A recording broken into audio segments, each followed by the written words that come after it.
मराठी या आपल्या मायबोली भाषेतील एज्युकेशनल यूट्यूब चॅनलमध्ये विद्यार्थी मित्रांनो, आज आहे 15 मे 2026. आजच्या दिवसाचे जेवढेही चालू घडामोडीचे महत्त्वाचे टॉप प्रश्न बनत असतील ते सर्व प्रश्न आपण या व्हिडिओच्या माध्यमातून पाहणार आहोत. तरी सर्वप्रथम आपण जर नवीन असाल, पहिल्यांदा या चॅनलवरील व्हिडिओ पाहत असाल तर चॅनलला या ठिकाणी अवश्य सबस्क्राईब सुद्धा करून घेऊ शकता. ठीक आहे, चला तर मग आपण आजच्या व्हिडिओला सुरुवात करूया. त्या अगोदर कालच्या व्हिडिओमध्ये जो काही शेवटचा प्रश्न विचारला होता त्या प्रश्नाचे उत्तर जाणून घेऊया. काय होता प्रश्न? बॅडमिंटनमधील थॉमस कप 2026 जे काही विजेतेपद आहे ते कोणत्या देशाने जिंकलेलं आहे? तर बऱ्याच विद्यार्थी मित्रांनी अगदी योग्य उत्तर टाईप करून सांगितलं आहे. पर्याय क्रमांक ए, चीन या देशाने फ्रान्स देशाचा पराभव करत थॉमस कप 2026 जे काही विजेतेपद आहे ते या ठिकाणी पटकावलेलं आहे, ते या ठिकाणी जिंकलेलं आहे. क्लिअर? आता पाहूया विद्यार्थी मित्रांनो प्रश्न क्रमांक पहिला. टोटल संपूर्ण व्हिडिओमध्ये 12 प्रश्न असतील. सुरुवातीपासून शेवटपर्यंत व्हिडिओ प्रामाणिकपणे पाहण्याचा प्रयत्न करा. एक एक प्रश्न महत्त्वाचा आहे, तुम्ही कोणत्याही परीक्षेची तयारी करा. प्रश्न क्रमांक पहिला काय आहे? उबर कप 2026 विजेतेपद कोणी जिंकलेलं आहे? प्रश्न क्रमांक पहिल्याचं योग्य उत्तर आहे पर्याय क्रमांक डी, दक्षिण कोरिया या देशाने या ठिकाणी उबर कप 2026 विजेतेपद पटकावलेलं आहे. दक्षिण कोरियाने चीनचा पराभव करत या ठिकाणी हे विजेतेपद जिंकलेलं आहे. या ठिकाणी कन्फ्युजन करणारी काय गोष्ट असते पहा, एक असतं थॉमस कप आणि एक असतं उबर कप. बरोबर? पुरुषांच्या राष्ट्रीय बॅडमिंटन संघासाठी जागतिक चॅम्पियनशिप असते, त्याचं नाव आहे थॉमस कप.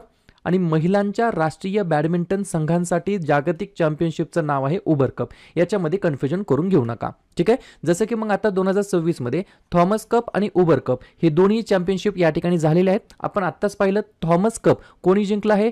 चायनाने जिंकला आहे. चायनाचं हे 12व्या क्रमांकाचं टायटल आहे, ही देखील गोष्ट तुम्हाला लक्षात ठेवायची आहे. चायनाने या ठिकाणी फ्रान्स देशाचा पराभव केलेला आहे. या ठिकाणी जे काही भारत आणि डेन्मार्क हे दोन जे काही देश आहेत, या दोन्ही देशाला या ठिकाणी ब्रॉन्झ या ठिकाणी पदक मिळाले, ही देखील गोष्ट तुम्हाला लक्षात ठेवायची आहे. म्हणजेच गोल्ड मेडल मिळालं चायनाला, त्यानंतर सिल्वर मेडल मिळालं या ठिकाणी फ्रान्सला आणि ब्रॉन्झ मेडल मिळालं आपल्या प्यारा भारताला आणि डेन्मार्कला. अशाच प्रकारे महिलांचं काय असतं तर उबर कप. बरोबर? तर महिलांच्या उबर कपचं या ठिकाणी विजेतेपद साऊथ कोरियाने जिंकलं. साऊथ कोरियाचं हे तिसरं टायटल आहे. साऊथ कोरियाने या ठिकाणी चायनाचा पराभव केलेला आहे. म्हणजेच गोल्ड मेडल मिळालं कोणाला? साऊथ कोरियाला. या ठिकाणी सिल्वर मेडल म्हणजेच रौप्य पदक मिळालं चायनाला आणि ब्रॉन्झ मेडल या ठिकाणी कोणाला मिळालं आहे? इंडोनेशिया आणि जपानला.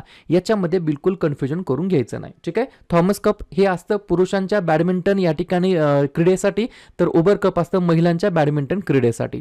ठीक आहे, पाहूया पुढचा प्रश्न. प्रश्न क्रमांक दुसरा. अलीकडेच वन केस वन डेटा हा जो काही उपक्रम आहे आणि सुसहाय हा जो काही AI चॅटबॉट आहे तो कोणी सुरू केलेला आहे? तर या दोन्हीही गोष्टी या ठिकाणी पर्याय क्रमांक C, chief justice of India Suryakant बरोबर यांनी या ठिकाणी हा जो काही उपक्रम आहे वन केस वन डेटा हा उपक्रम आणि सुसहाय हा AI चॅटबॉट या ठिकाणी सुरू केलेला आहे. 2 पॉइंट ते लिहून घ्या. हा एक डिजिटल उपक्रम आहे ज्याद्वारे तालुका न्यायालय, जिल्हा न्यायालय, उच्च न्यायालय आणि सर्वोच्च न्यायालयातील न्यायालयीन माहिती एकाच एकात्मिक प्रणालीमध्ये आणली जाईल. आणि याच्या मागचा उद्देश काय? तर याचा मुख्य उद्देश न्याय व्यवस्थेतील माहितीचे एकत्रीकरण करणे, प्रक्रियेतील विलंब कमी करणे आणि सामान्य नागरिकांसाठी न्याय मिळवण्याची जी काही प्रक्रिया आहे ती अजून सुलभ करणे, या उद्देशाने या ठिकाणी वन केस वन डेटा हा इनिशिएटिव्ह आणि सुसहाय नावाचा AI चॅटबॉट या ठिकाणी सुरू केलेला आहे chief justice of India Suryakant यांनी. कमेंट करून सांगा कितव्या क्रमांकाचे हे या ठिकाणी चीफ जस्टिस ऑफ इंडिया आहेत या ठिकाणी सूर्यकांतजी. बरोबर? पुढचा प्रश्न. प्रश्न क्रमांक तिसरा. भारताचा पहिला कमी उत्सर्जन क्षेत्र कोणत्या शहरामध्ये स्थापन केला जाणार आहे? तर पर्याय क्रमांक बी, पुण्यामध्ये या ठिकाणी भारताचा पहिला कमी उत्सर्जन क्षेत्र या ठिकाणी स्थापन करण्यात येणार आहे. ज्याच्या मागचा उद्देश काय आहे?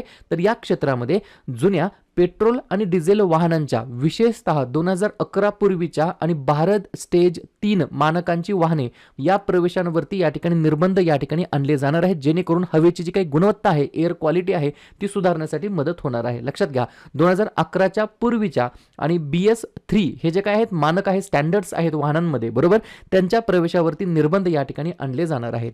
या ठिकाणी मग भारताचा पहिला कमी उत्सर्जन क्षेत्र कोणत्या शहरामध्ये स्थापन केला जाईल? पुण्यामध्ये. प्रश्न आहे प्रथम घटनेबद्दल, तर बाकीच्या नवनवीन प्रथम घटनांवरती आपण एकदा रिव्हिजन टाकूया. लिहून घ्या. बायोबिटुमेनचे व्यावसायिक उत्पादन करणारा पहिला देश भारत. भारतातील पहिला जैव आनंदी जिल्हा केई पन्नूर अरुणाचल प्रदेशमध्ये.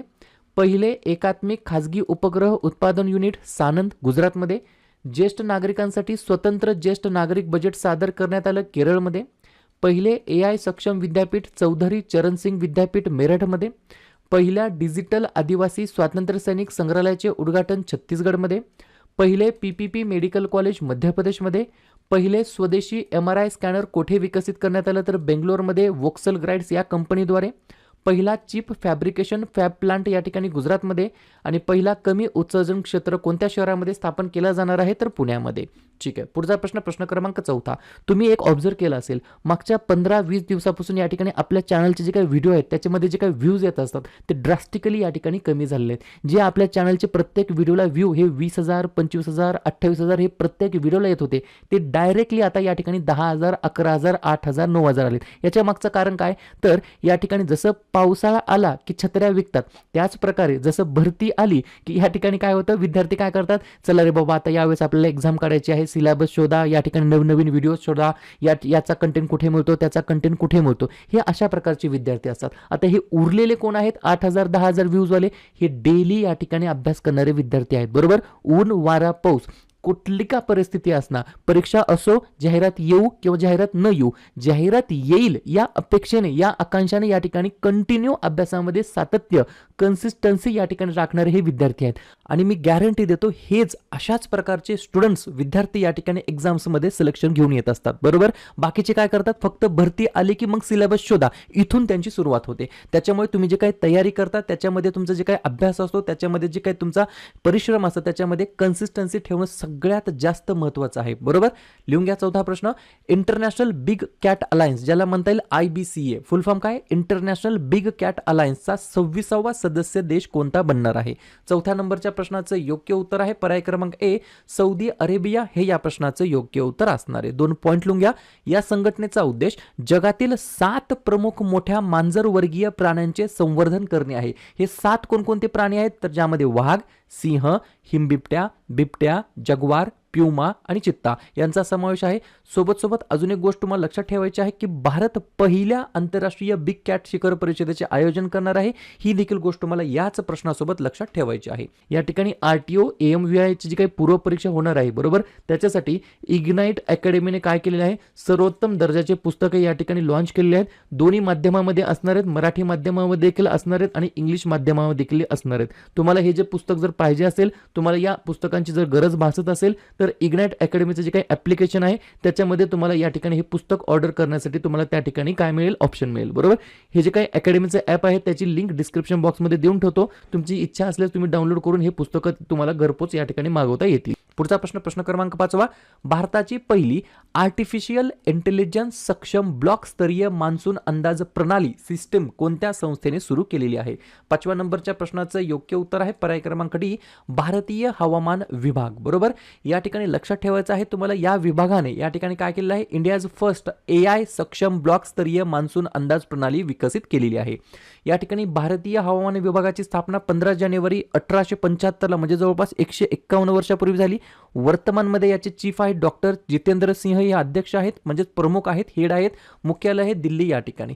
ही प्रणाली काय करणार आहे तर लिहून घ्या, ही प्रणाली भारतीय उष्णकटिबंधीय हवामानशास्त्र संस्था आणि राष्ट्रीय मध्यम श्रेणी हवामान पूर्वानुमान केंद्र यांच्या सहकार्याने विकसित करण्यात आली. हे 4 आठवड्यापर्यंत आगाऊ, स्थानिक आणि परिणामांवरती आधारित मान्सूनचा अंदाज देणार आहे. बरोबर, अशा प्रकारची सिस्टीम आहे भारतीय हवामान विभागाने काय केलेली आहे, विकसित केली आहे, डेव्हलप केलेली आहे. ठीक आहे, पुढचा प्रश्न क्रमांक 6. नुकतेच CII म्हणजेच काय, कॉन्फेडरेशन ऑफ इंडियन इंडस्ट्री यांच्या अध्यक्षपदाचा पदभार कोणी स्वीकारलेला आहे तर पर्याय क्रमांक C, R मुकुंदन असं त्यांचं नाव आहे. काय नाव आहे, R मुकुंदन असं त्यांचं नाव आहे. CCI कॉन्फेडरेशन ऑफ इंडियन इंडस्ट्रीच्या अध्यक्षपदी त्यांची नियुक्ती करण्यात आली आहे. सोबत याच्याबद्दल लगेच पॉईंट लिहून घ्या. CCIची वार्षिक शिखर परिषद 2026 मध्ये नवी दिल्ली या ठिकाणी आयोजित करण्यात आली आहे. ही देखील गोष्ट तुम्हाला रिव्हिजनच्या स्वरूपामध्ये घ्यायची आहे. प्रश्न आहे एखाद्या नियुक्तीबद्दल, तर बाकीच्या नवनवीन नियुक्त्यांवर आपण एकदा रिव्हिजन टाकूया. अभ्यास किती करता महत्त्वाचं नाहीये, केलेल्या अभ्यासावरती परत रिव्हिजन किती मारता हे महत्त्वाचं ठरणार आहे. लिहून घ्या. फिक्कीचे नवीन महासचिव बनलेत अनंत स्वरूप. राज्यसभेचे उपसभापती बनलेत हरिवंश नारायण सिंह. नॅस्कॉमचे अध्यक्ष बनलेत श्रीकांत वेलमकन्नी. संरक्षण लेखा नियंत्रक बनलेत Anugrah Narayan Das. Badminton world federation परिषदेच्या अध्यक्षपदी PV सिंधू. भारताचे पुढील संरक्षण प्रमुख CDS NS राजा सुब्रमणी. भारतीय नौदलाचे प्रमुख बनलेत व्हाईस ॲडमिरल कृष्ण स्वामीनाथन. मुंबई महानगरपालिकेच्या पहिल्या महिला आयुक्तपदी अश्विनी भिडे, महाराष्ट्र राज्य खो खो संघटनेच्या अध्यक्षपदी Sunetra Pawar, confederation of Indian इंडस्ट्रीच्या अध्यक्षपदी आर मुकुंदन असं त्यांचं नाव आहे. पुढचा प्रश्न क्रमांक 7. दरवर्षी इंटरनॅशनल डे ऑफ फॅमिली, बरोबर, किंवा फॅमिली इंटरनॅशनल डे, आंतरराष्ट्रीय कुटुंब दिवस केव्हा साजरा करण्यात येत असतो? तर आजच्या दिवशी 15 मेला आपण दरवर्षी आंतरराष्ट्रीय कुटुंब दिवस म्हणून साजरा करतो. 2-3 पॉईंट लिहून घ्या. समाजातील कुटुंबाचे महत्त्व, त्यांचे आर्थिक, सामाजिक आणि सांस्कृतिक योगदान अधोरेखित करण्यासाठी आणि कुटुंबांशी संबंधित समस्यांबद्दल जागरूकता निर्माण करण्यासाठी हा दिवस आपण दरवर्षी साजरा करतो. 2026ची थीम काय आहे?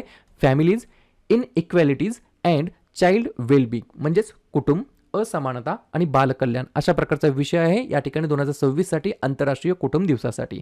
ठीक आहे. प्रश्न आहे महत्त्वाच्या दिवसाबद्दल. मे महिन्यातील जेवढेही महत्त्वाचे दिवस असतील त्याच्यावरती आपण एकदा रिव्हिजन टाकूया. लिहून घ्या. 1 मेला आंतरराष्ट्रीय कामगार दिवस, महाराष्ट्र आणि गुजरात राज्याचा राज्य दिवस आणि उज्ज्वला दिवस. 2 मे जागतिक ट्यूना दिवस, 3 मे जागतिक पत्रकार स्वातंत्र्य दिवस, 4 मे कोळसा खाण कामगार दिवस. मे महिन्याच्या पहिल्या मंगळवारी म्हणजेच यावर्षी 5 मेला जागतिक दमा दिवस, 7 मे जागतिक ॲथलेटिक्स दिवस, 8 मे जागतिक रेड क्रॉस दिवस, 11 मे राष्ट्रीय तंत्रज्ञान दिवस, 12 मे आंतरराष्ट्रीय परिचारिका दिवस, 14 मे जागतिक स्थलांतरित पक्षी दिवस, 15 मे कुटुंबाचा आंतरराष्ट्रीय दिवस.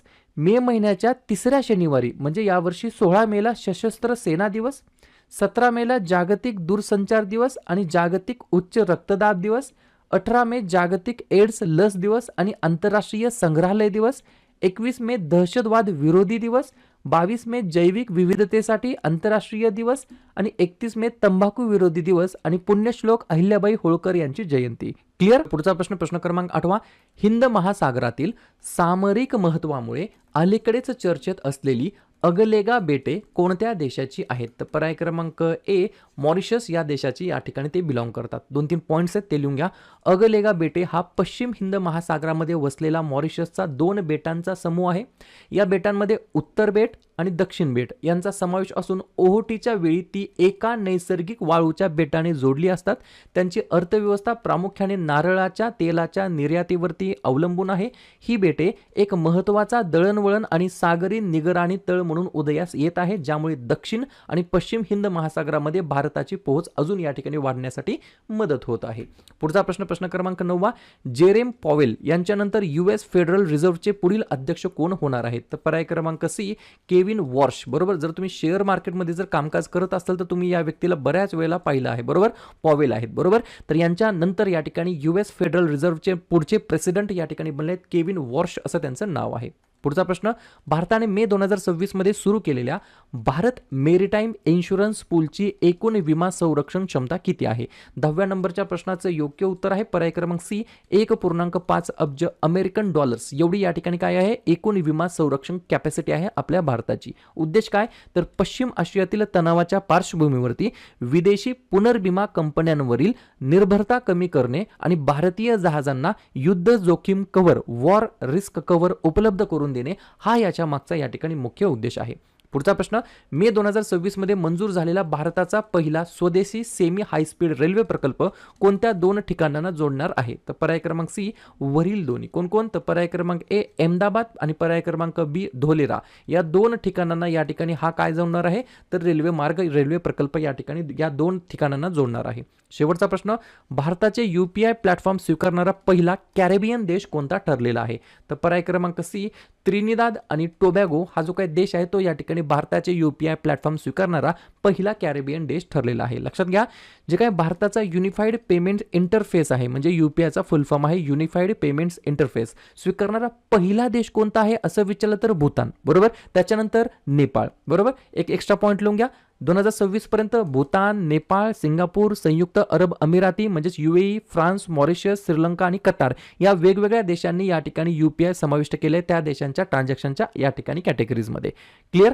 तर अशा प्रकारे विद्यार्थी मित्रांनो हे होतात 12 प्रश्न. उपक्रम कंटेंट हा जो काही प्रयत्न आपण सुरू केलाय मराठी भाषेमध्ये कसा वाटतो अवश्य कमेंट करत चला. आणि तुमच्यासाठीचा आजचा खास प्रश्न. आसामच्या मुख्यमंत्रीपदी सलग दुसऱ्यांदा for the second time continuously कोणी या ठिकाणी ओथ घेतलेली आहे शपथ घेतलेली आहे? सी विजय, हेमंता बिस्वा शर्मा, सुवेंदू अधिकारी की एन रंगास्वामी? तर ज्या पण विद्यार्थ्यांनी या प्रश्नाचं योग्य उत्तर येत असेल त्या प्रश्नाचं उत्तर तुम्ही कमेंट बॉक्समध्ये देण्याचा प्रयत्न करा. प्रश्नाचं उत्तर चुकू द्या, बरोबर येऊ द्या, काहीच हरकत नाही. ट्राय करणं, प्रयत्न करणं सर्वात जास्त महत्त्वाचं आहे आणि दुसऱ्या दिवशी येऊन आपण दिलेल्या प्रश्नाचं उत्तर हे बरोबर आले की चुकलं, दुसऱ्या दिवशी येऊन नेहमी चेक करणं, अभ्यासामध्ये कन्सिस्टन्सी मेंटेन ठेवणं सगळ्यात जास्त महत्त्वाचं ठरणार आहे.